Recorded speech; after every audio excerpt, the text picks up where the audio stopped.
Welcome to Brave Inflexions. My name is Claudel Finnick. In this video, I want to talk about the plight of the whistleblower, and in particular looking at it through the lens of the leadership in the organization.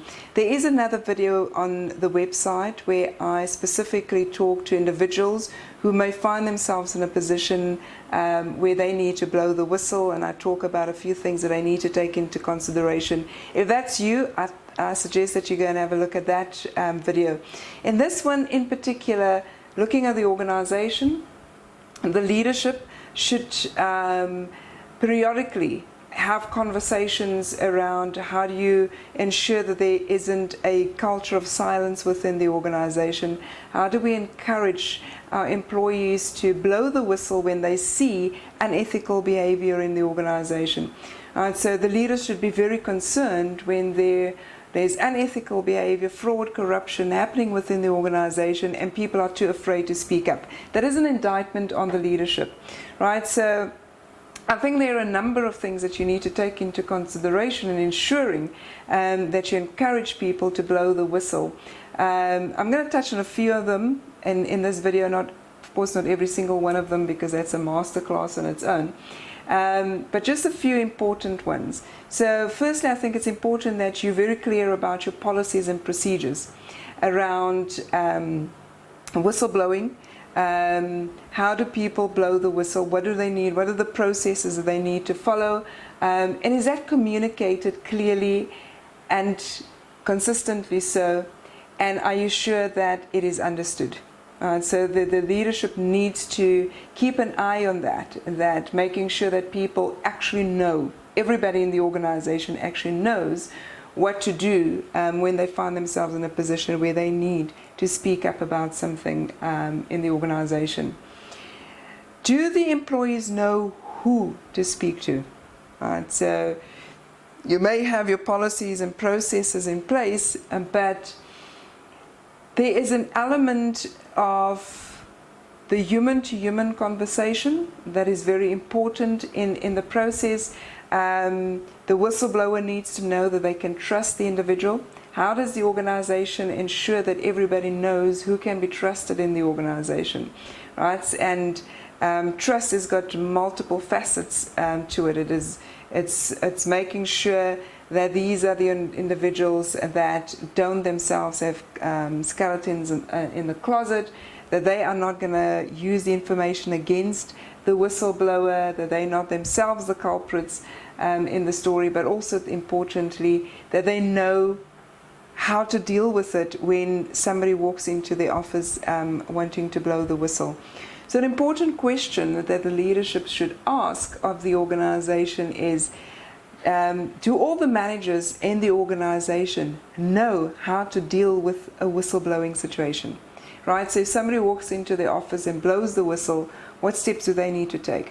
How do they ensure that the whistleblower's information is taken forward appropriately, but very importantly, how do they ensure that the whistleblower is protected and looked after? Do they make sure that somebody walks alongside that whistleblower through the process? We cannot underestimate the amount of stress that the whistleblower goes through. The more toxic the organization's culture is, the more you find that there is a high level of unethical behavior in the organization, the more narcissists you have in the organization, the more people who are willing to go to great lengths to cover themselves. And so we find in some cases that they're willing to threaten or intimidate the whistleblower, or maybe even intimidate or threaten the whistleblower's family. How do you ensure that the person is protected?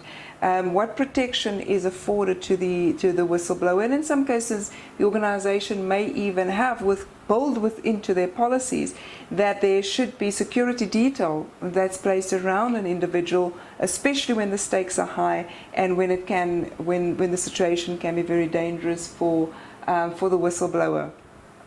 So, do we count the cost for the whistleblower in the process?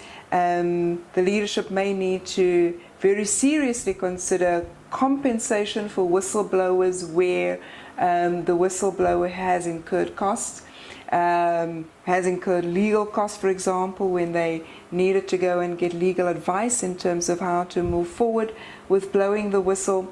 But essentially, it's making sure that the organization very visibly so can demonstrate that it takes care of its whistleblowers, that whistleblowers don't find themselves not only in a position where they're not protected, but where they actually have to incur significant costs in the process. So how do we counteract and how do we compensate for that?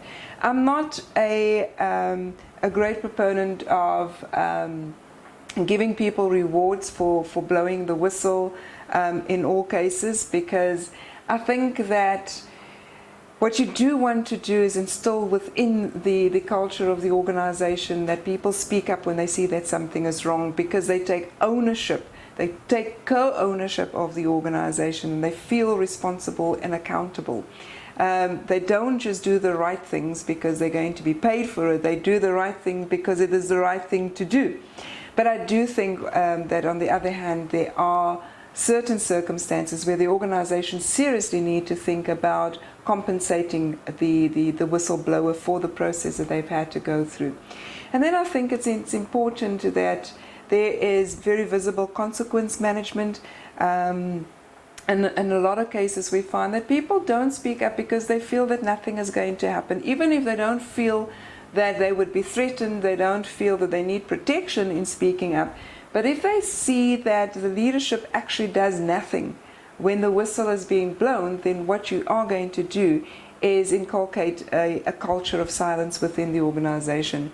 So when you have created the right atmosphere, you've got the policies and clear processes in place, and it's communicated properly, and people can see the consequence management, they can see that they are protected when they blow the whistle, the likelihood of your organization having very low levels of unethical behavior and an unethical culture is then very high, because people then trust the leadership.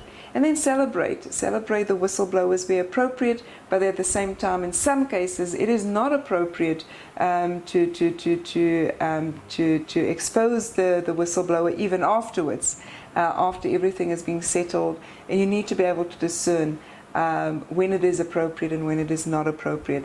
But this is one of those things that should be on the agenda of the leadership. You should be having conversations around how do we deal with whistleblowers in our organization. So I hope that has given you some food for thought, and that you will have the conversations within your organization, that you will put the policies and procedures in place, and make sure that your people trust you. You may even want to go as far as evaluate the trust in the organization and see where you are, so that you can put interventions in place to shift that. Because you do want to have a culture where people speak up and look after your organization. Thank you very much for watching, and good luck with your organization in putting all the processes in place.